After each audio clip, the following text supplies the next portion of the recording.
Christine Lemos. I'm here with Emily McConnell, and we're talking about Mula, new moon, and the Gandanta, and the end of 2025 and moving into 2026. Yes. Sayonara 2025. Welcome 2026. And But you not know, it's yet. really Almost. interesting that this new moon that we're coming up on in the star sign of Mula, the twisted roots, is also right at the winter solstice. They don't coincide exactly, but we don't always have a new moon at the winter solstice, and we don't always have a new moon at the star sign of the twisted roots that is the black hole energy of Mula Nakshatra at the winter solstice. So I love it. I am so ready. I'm like, yes, this is the best. But I'm a little biased towards Mula because that is my moon placement yeah. in my birth chart. So And let's I just, ooh, it's like, yeah, let's get in there. Yeah.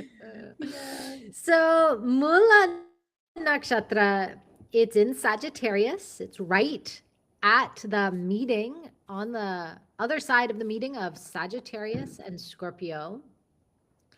And Mula means root. For those friends who are yogis, the Mula Dhara is the root place, the root chakra, or Mulband is the root bind, or all these things. Mula means root. And so this is the root star, the uprooter, the puller out or the digging into the roots energy. This is it's a root canal. And the symbol here is Ooh. a tied bundle of roots. It's the opposite of the pretty flowers that you hand to somebody. If you hand somebody the roots, the rhizome underneath the soil, it's the truth. And this new moon is about unthreading, right? Unraveling. Unraveling the roots, Yes. right? The twisted roots, because they aren't just roots, they're twisted roots. Yes. They are all woven, but not like beautifully woven. They are wrapped and pulled together and they've grown. And so those roots are like expanded beyond their little boundaries and they're really woven together. They're really, really grown together. They are It's a like a mess. cosmic dreadlock, Yeah. Yeah. something like Yeah. that. Yeah. And isn't aren't the actual stars of Mula Nakshatra, aren't they like at the tail in the sky, like that shape of Scorpio? It's like the tail of Scorpio. So Mhm. that's that really beautiful, but intense area of moving from a water sign to a fire sign.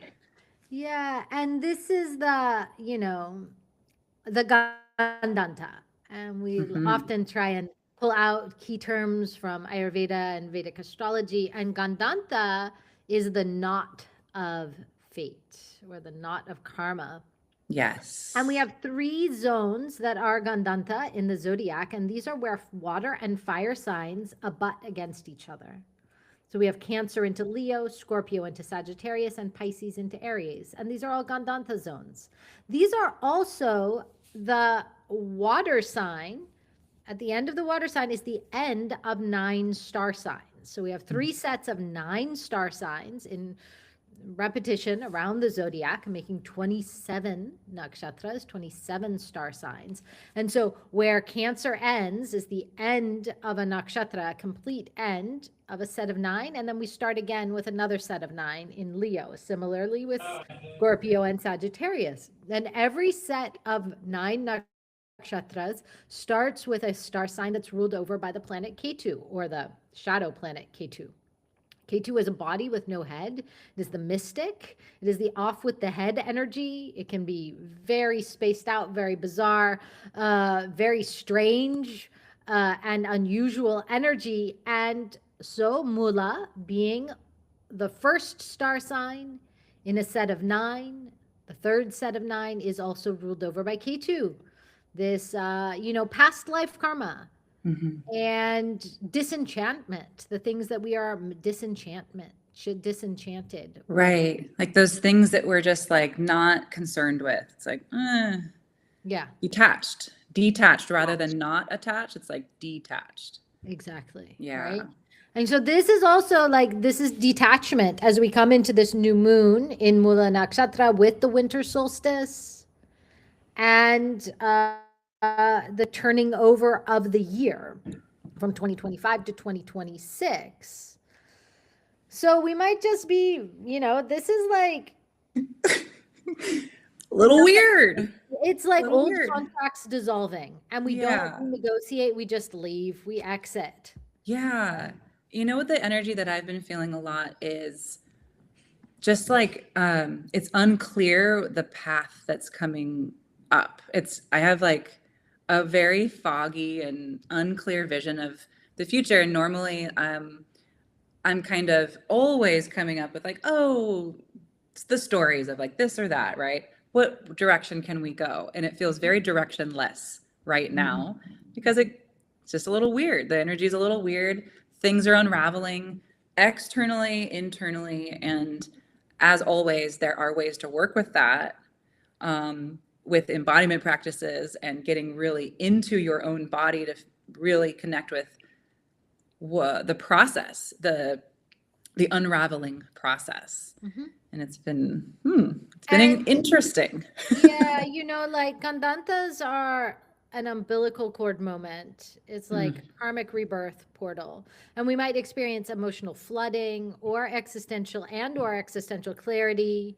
And like with this Mula Nakshatra, it's about getting to the root of things. If you haven't been able to figure something out, you just may get to the root of it now. And if something is like almost working, but it's draining your life force, the Gandanta, and as the planets cross through this Gandanta, and several will, it's like, don't keep negotiating with what is already dead. Right? Yeah. And don't grip. Yeah. Let it go. Yeah. Yeah. Exactly. And Nriti is the goddess who rules over Mula Nakshatra, and she's a very old form of Kali. And she rules decay and exile and loss. But all of those things bring us a great deal of freedom. Oh yeah. Yeah. Like if you don't have a body anymore. If you don't have a body anymore, then you're free. And also this energy appears when we have clung too long to structures that aren't serving us anymore. Right. Right. Well, and this is also connected to the shift of Saturn energy happening still. It's still in that, new phase of transit where Saturn was retrograde. So all of our structures were being restricted more, but also it was a time to review those things and see what was working, what was not. And now as we move forward, as we continue to move forward, it's like we have this chance. Like, oh, well, let's try out the new structures. But if they're broken, the structure can't hold us up and we can't really contain the next steps of our, development, inner growth, spiritual growth, all those things. I watched a movie actually, and I don't know if it's like the exact right movie for this new moon, but it does have some like resonance parts. I think it's called Honey Love, Honey something. It's a documentary about a Macedonian wild beekeeper. Oh. And she is very, like, they're very poor, and she takes care of her blind mother, who is this crone goddess of all crone goddesses, like completely gnarled and one eye, and like they live in a stone hut, and she takes care of wild bees and extracts their honey. And there is actually a honey hive that she keeps inside of a tree, inside the log of a tree. And some nomadic neighbors move in, and there is differences in their approaches to the keeping of things that are wild and honey.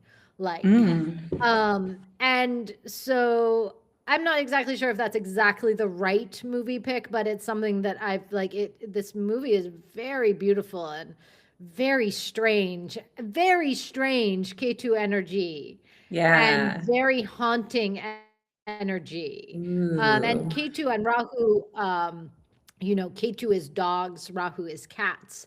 And there's cats and kind of wild-ish dogs and cats throughout this movie. And cows, a lot of cows and a lot of dead cows. And so it contains many of these energies of this new moon. It seems like it's carrying the right symbols, nimittas, right? Yeah. So, The movie honey and pick that was, honeybees are not yeah, necessarily there with Mula, but right. Well, the movie that came that I was, because I was thinking about this goddess energy of destruction, transformation, these kind of intense themes, and that movie with Robin Williams, the What Dreams May Come, was coming I've up never for seen it. me.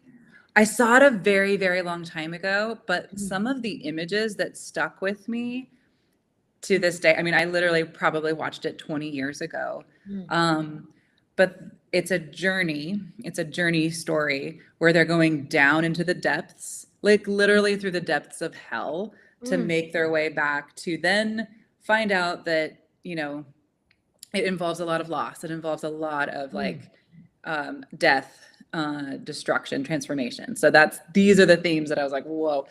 And some of the images are like the main character like pulling their way out of hell, like being held on by these With like roots. dead hands. It was really scary. It obviously imprinted on my psyche Yeah. and is now regurgitating in this Mula New Moon. But I'm also not sure if that's the correct like movie overall, but I think the overall theme of transformation and going down and not being like facing fear and going down into the depths of the unknown and emerging on the other side Yes. is appropriate. Yeah. Absolutely. And and also this Macedonian wild beekeeper who lives with her crone mother. And she is also a crone herself. And then she has like one-eye crone grandmother. They live like in exile, which is like, like at the very, very fringes of the wilderness in a stone hut. Wait, there's Yeah. 3 of them? No, 2 of them. Oh, just 2. Okay. Yeah. Just I was 2 gonna of say, well, them. there's 3. Obviously, there's a little bit of Right, another exactly. deity thematic situation going on. Yeah. Yeah, no, there's just 2 of them that are there. And yet, they're very, very loving, and very like peaceful and very, but they're exiles. They live on not necessarily exiles, but they live on the fringe. They live at the very, very edge. Right. Whether it's by choice or not, it's still a way of that disconnection from the whole, right? Or completely within that hole. I mean, here they're like tending wild bees. Sure. There's a whole other hole. There's like the illusion of whole being in society or like connected with your whole community. And then there's like, oh, they live on the fringe, but they're more connected to nature than anyone, right? So Right, exactly. they're And to actually in harmony with themselves and all. to each other. Yeah. Yeah. Oh, and actually it's a perfect movie, and I'll tell you why. And it just came through because one of the offerings that's made for placating the energy of K2 is honey. Oh, perfect. And there's just honeycomb throughout this movie that they're eating and collecting. And it's because K2 has very much scorpionic energy. And it's the sting of the tail, of the scorpion's tail, that can inflict poison on oneself, that can kill someone's own self.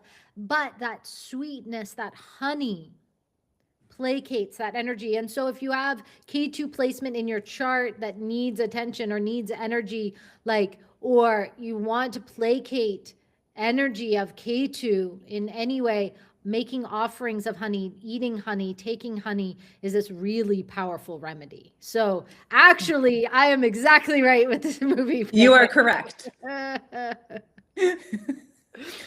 Let's talk just a little bit about like numerology, switching subjects entirely, numerology and 2025 into 2026. Yeah. I mean, switching topics, but not really. Yeah. We're within the realm. We follow this system of Vedic numerology offered by Harish Johari. There's a few different systems, but in Harish Johari's numerology system, 2025, 2 + 2 + 5 is a 9-year. And 9 is the planet Mars in the system. So Mangala, endings, cutting, courage, heat, war, renunciation through fire.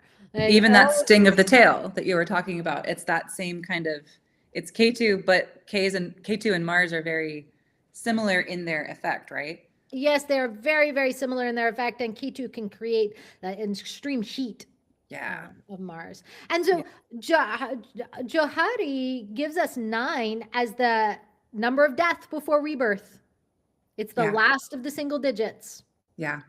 It's also aligning. It's aligning with the year of the snake in the Chinese zodiac, which we don't necessarily follow, but it's aligned with the same thematics. It's like shedding, letting go. The last bit of this year is like, okay, what else have you been avoiding releasing so that you can walk into the next cycle with renewed spirit, renewed energy? Yeah, clearing out karmic residue, finishing soul contracts. And 2025, because of that Marsian energy and the number of 9, we probably had a lot of collective fatigue and relationship ending and identity shedding. And why am I still doing this energy? Right. Well, and what are we seeing in our yoga offerings? We see people coming, they're like, yeah, I want to do the active class, but then they lay down and they just last night I had somebody in a very gentle class, and I supported them in this because I love it when people do this. She was like, in the middle of class, she was like, I think I just need to take a nap now. And I was like, yes, let me get you an extra pillow. Yes, please. My very best friend is so wonderful at inspiring rest when needed, and she says she loves to come to my yoga classes because once she starts hearing my voice and the cadence of the rhythm of my voice, she says, now I know I can lay down because I'm safe. Yeah. I'm like, oh, I love it. So, that energy is there. But the shadow of 9 is like clinging to martyrdom and like nostalgia and addiction and just staying just a little longer. Just a little longer. Maybe I can fix it. Yeah, but that Mula new moon plus the ending of the 9-year is like, finish it up. Don't drag it into 2026. Cut the cords. Yeah. Move and then forward. We'll go into 2026. So 2 + 2 + 6, 10 is 1. And so that is, the planet is the sun. This is a sun year. And so it's like, compost it. And now we bring in the sun. Now we bring in the heat to make this compost what we need. Yes. To nourish and move forward, to purify. And expose. Purify and expose. I mean, I think maybe we'll get those Epstein files. Maybe. I think we will. I think we will. And maybe more, like, once that's unearthed, I mean, all this gunk is going to come to the surface, right? Because the sun is going to bring it to the light of the sun. Yeah. And to purify it and purify it out. Put the bones out in the dirt, let them get bleached. Let's do this. Yeah. Yes. Yeah, we're ready for it. I mean, after the intensity of this year, let's bring in the sun. Let's purify it. Let's do it. Yeah. So, let's talk. Let's see, fashion, snakeskin. Music. Gosh. So I've been listening to, it's a band from Sweden. They're called Of course. Of course. They are I would call it industrial, maybe just leave it at that. Industrial, experimental, possibly psychedelic, possibly intense psychedelic. So uh, there's a song called The Horse from Turin, and of course, and the band is called Denderhale or Denderhale. I'm not sure how to pronounce the Swedish names, but there's a lyric that's like, she says it a couple of times, peel off my skin. Ah! And I'm like, ooh, that, when you said music, I'm like, ooh, that's the song for me. That's what's coming up for me. Maybe we can drop a link in on the Instagram or somewhere that you can get into this heavy stuff that this girl likes to listen to. Mula Nakshatra. Mula Nakshatra. Let's go in there. Let's get down. Yeah, it's kind of like it's a dark feeling that comes with this kind of music, but to me it's like inspirational. It's like brave. It's very brave, and it's very like facing the darkness and honoring it, and I love that. Yeah. So I'll tell a quick myth before we jump off. So once upon a time, did we cover fashion? Oh, snakeskin. Snakeskin. Is that enough? I mean, I almost feel like there's no clothes. I kind of want to go like Macedonian chic, like, Macedonian peasant wear. Yeah. Okay. Yeah.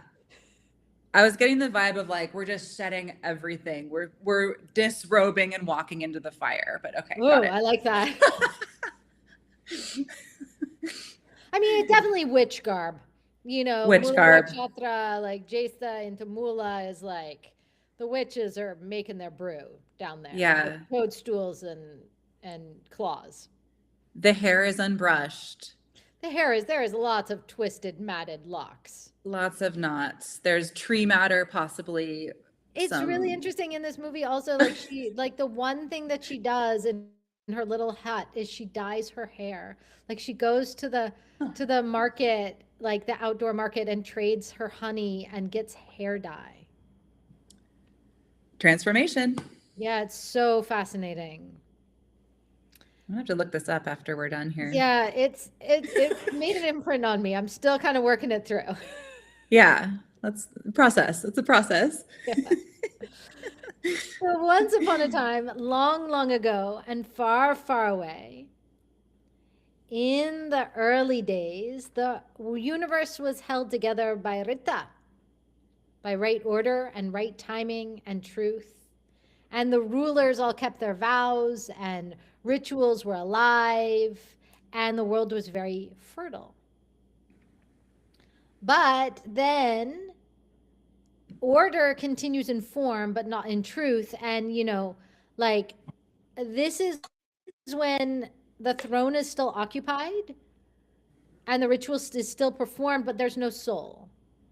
And this is when Riti appears. She's not born, but she's summoned out of devotion, and she arrives when truth has been delayed too long. And the myths and hymns describe her as dwelling in the Southwest. And the Southwest is this place of endings and ancestors in exile, where land becomes barren. And priests don't ask for the blessings of the Nriti. They ask her to take things away. Not as an insult, but they offer her anything that's broken, anything that's left over, anything that's impure. And they say, take this from us and carry it off. It's a removal. Nriti's work is not punishment, it's removal. And she dismantles, and she ends what refuses to end, and she dissolves contracts. So this is a clearing. And it's only after Nriti has passed through that the land can be renewed. And this is why she rules Mula, the root star. Not because she plants new seeds, but because she pulls the old ones out of the ground. And so this is this energy that comes in to clean house. She removes whatever is blocking the future. So this is the time to send things to the recycling, to dispose of things, to clear things out. And Mula doesn't ask you what you want, it asks what is over. So if you feel grief at this new moon, you're doing it right. Yes, I saw a quote. I don't know who it's from, Mm. but someone said, as I sit with my sadness, I realize how close it sits to love. Oh, well, Isn't that sorrow and sweet? love are Sorrow and so, love are, I mean, that's what we sign up for when we yeah, sign up for any form of love, we sign up for yeah, sorrow. And this is why yep, Venus and Saturn are such close friends. yeah, yeah. Oh, Oh. Om Namah Shivaya, Shri Matre Namaha. Namah Much Shivaya. love. Much love. Thank you.